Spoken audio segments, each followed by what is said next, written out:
Gallosofans, bienvenidos a Gallosofía, el canal en el que lo que queremos es pensar leyendo. Hoy vamos a hablar sobre el primer libro de nuestra serie, que es sobre la esencia de la obra de arte de Romano Guardini.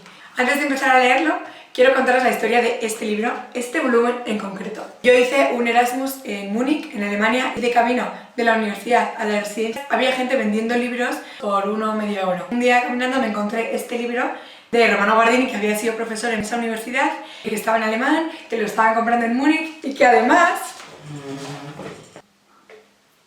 costaba 20 céntimos. Bueno, pues me lo compré y yo muy feliz. He tardado la vida en leérmelo porque no entiendo nada, porque son palabras muy difíciles. Estaba muy viejo, con lo cual le arreglé aquí con un folleto que se le caían las páginas y entonces lo arreglé.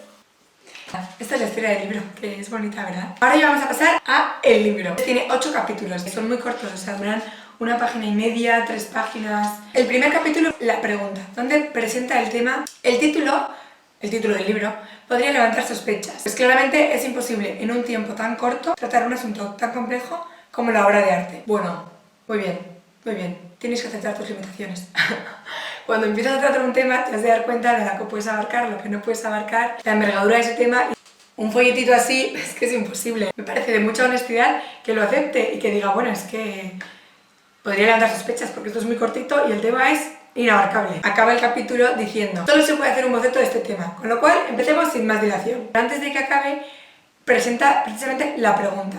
La pregunta es, ¿qué es esa cosa tan extraña, que es tan irreal y tan efectiva, tan retirada del ser ordinario, que tan profundamente conmueve lo más interior, tan superflua de los medios prácticos y tan indispensable para todo el que la ha conocido en su vida? Me gusta mucho la caracterización que hace de lo que es una obra de arte irreal, pero a la vez efectiva. Efectiva se refiere a que tiene un efecto real, impacta en la realidad. Entonces, bueno, irreal, decir, pues la obra de arte es irreal, pues no sé si es real. Un edificio como puede ser el Empire State Building, hombre, es bastante real, ¿no? Está ahí, o sea, como te caigas de ahí arriba tienes un problema. Una pintura, La noche estrellada de Van Gogh, que luego hablará mucho de Van Gogh.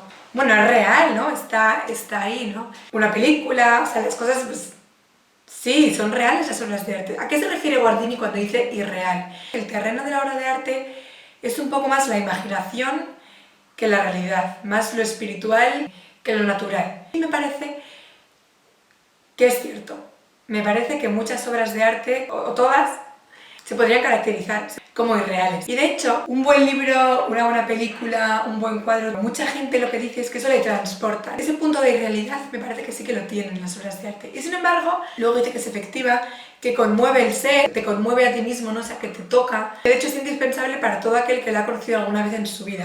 Me parece que esto lo que nos enseña es que lo bueno engancha, ¿no? Por eso hay gente sibarita. Porque hay gente que conoce lo bueno, que conoce la buena música, que conoce el buen cine y entonces ya no se traga cualquier cosa, porque lo bueno engancha. Pasando al siguiente capítulo, que es Encuentro y diseño, y que se habla del proceso de formación de una obra de arte, del proceso artístico. Entonces ahí también voy a leer lo que dice Guardini. Bueno, algunas de las cosas que dice Guardini, obviamente no lo vamos a leer todo, tristemente.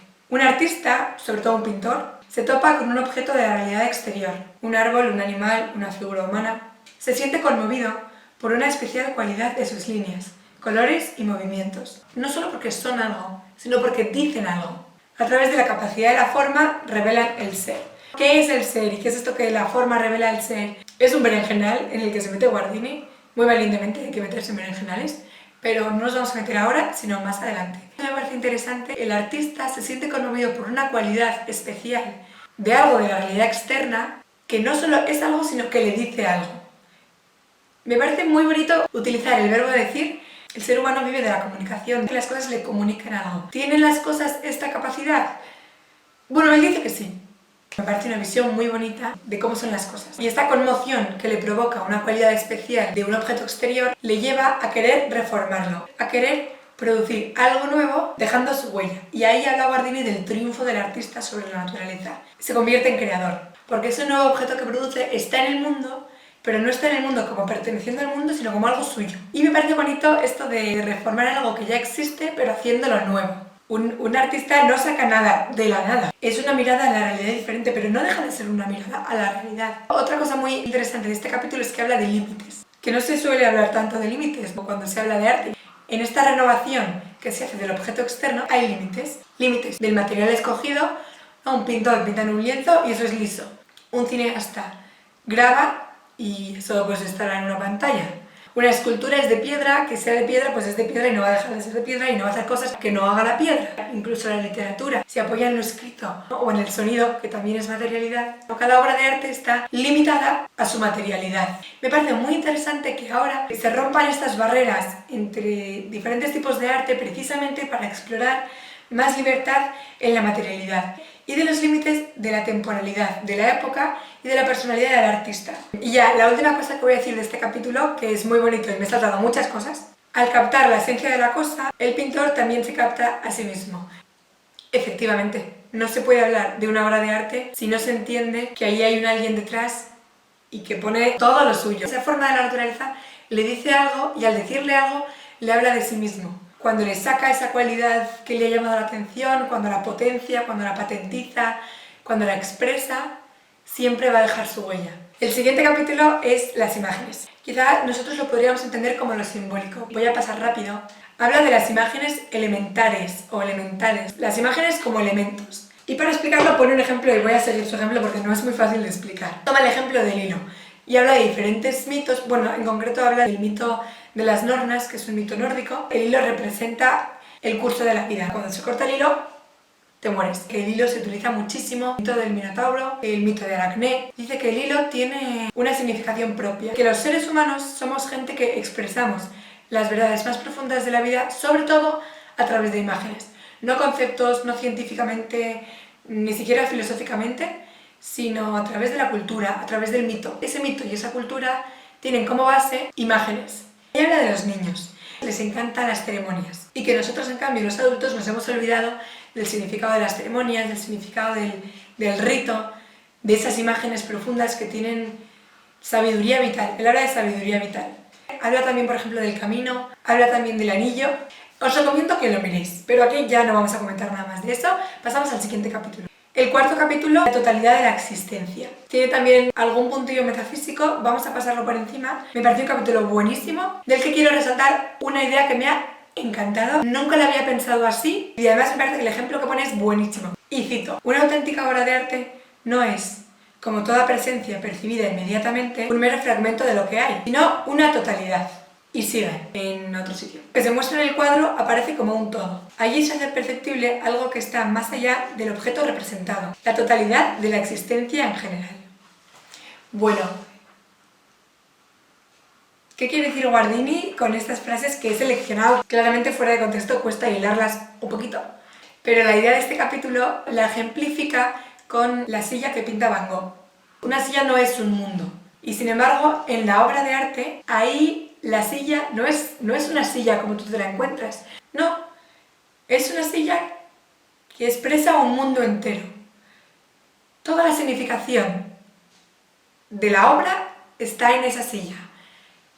Y en esa obra no existe nada más fuera de esa significación, con lo cual todo el mundo de la obra está en la silla. Podemos ejemplificarlo también comparando una buena foto de una silla con una mala foto de una silla. En una mala foto de una silla, la silla es un elemento sin más, ¡pum!, está ahí. Bueno, con mayor o menor relevancia, pero un algo más, un añadido. Y sin embargo, en una fotografía que tenga la silla como protagonista, no necesitas nada más. No te importa, eso no es lo importante. Lo importante es qué es la silla, y cómo es la silla, y qué colores tiene la silla, y por qué esta perspectiva y no otra. Y ahí, en la silla, se concentran todas tus preguntas, toda tu reflexión, todo lo que estás viendo es lo único que hay. Ese poder de concentrar en un solo elemento todo el mundo, ese poder lo tiene el arte. La obra no requiere nada más que de sí mismo para ser entendida, no te pide, no necesitas para ver un cuadro, ver el de al lado, es que no te importa, o sea, no es importante. Y sin embargo, en la realidad sí. La realidad no se puede ver como un todo, sino como una suma de partes. Y la dinámica de la obra de arte es diferente. Y es guay, es bueno eso. Es lo que le da tanta riqueza.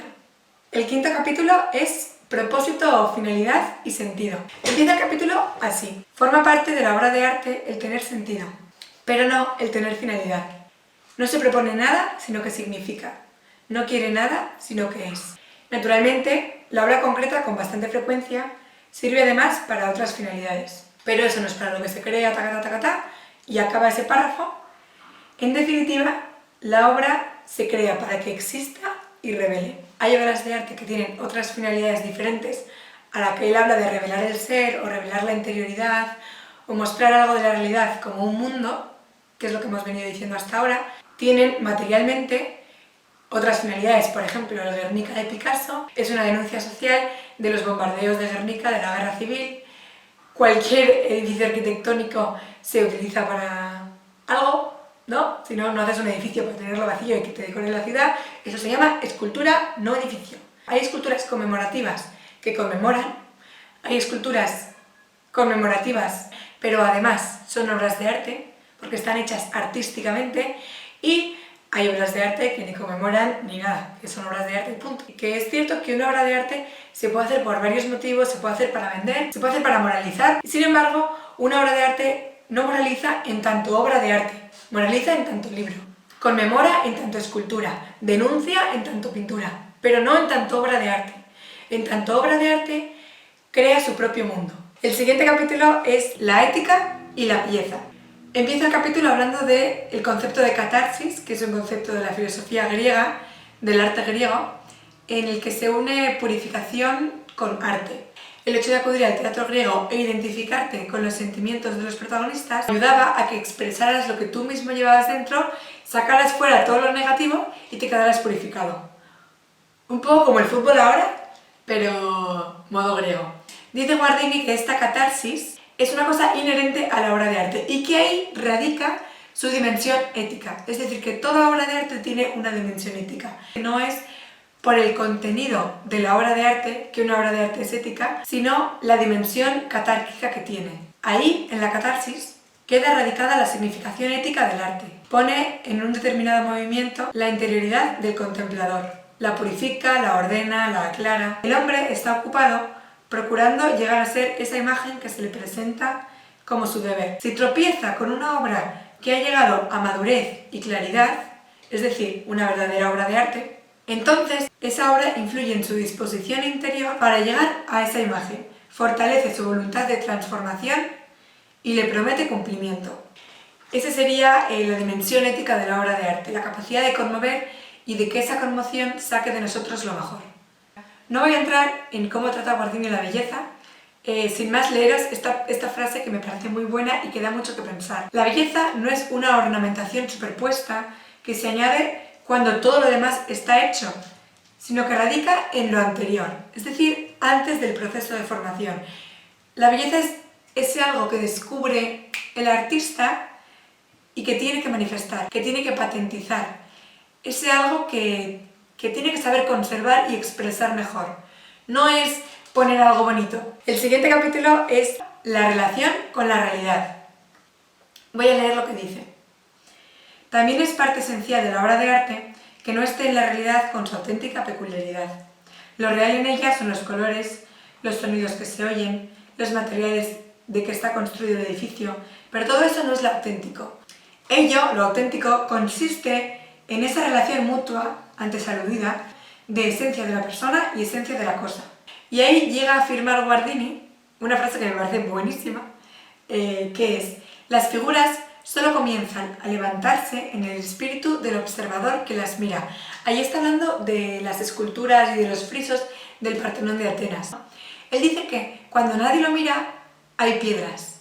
Cuando hay gente que lo mira, cuando hay un observador, hay figuras, hay acción, hay movimiento. La obra de arte es la figura, es la acción. Esto me parece muy claro en la literatura, que es de los libros cuando nadie los lee. Tinta y cadáver de árbol. La música solo es música cuando se escucha, no solo cuando suena, sino cuando alguien lo escucha. Un libro está vivo cuando nadie lo lee, y Guardini dice no. Luego Guardini dice también, naturalmente no se puede separar esto que hemos dicho hasta ahora de lo real exterior, sino que está unido a ello. Forma con ello esa unidad característica que precisamente se llama obra de arte. La obra de arte, bueno, es material, pero tiene que ser contemplada, tiene que tener esa doble dimensión. Si no está coja, si no, no acaba de ser ella misma, no acaba de ser obra de arte. Obviamente no es obra de arte sin la piedra. pero tampoco lo es si nadie le mira. Y ya para terminar, porque no quiero agotaros, el capítulo 8, La promesa, es muy cortito como todos los demás. Solo quiero leer este trocín, que me parece bueno. Toda obra de arte auténtica es, por su esencia, escatológica y refiere el mundo más allá de sí mismo, hacia algo venidero. Espero que os haya gustado este vídeo, este pequeño resumen o repaso sobre la esencia de la obra de arte de Guardini. Y nada más que deciros, si os ha gustado por favor dadle like, suscribiros, dejadme en los comentarios sugerencias para próximos vídeos. El próximo libro va a ser de Walter Benjamin, la obra de arte en la era de su reproductibilidad técnica. Y bueno, un saludo, ¡chao!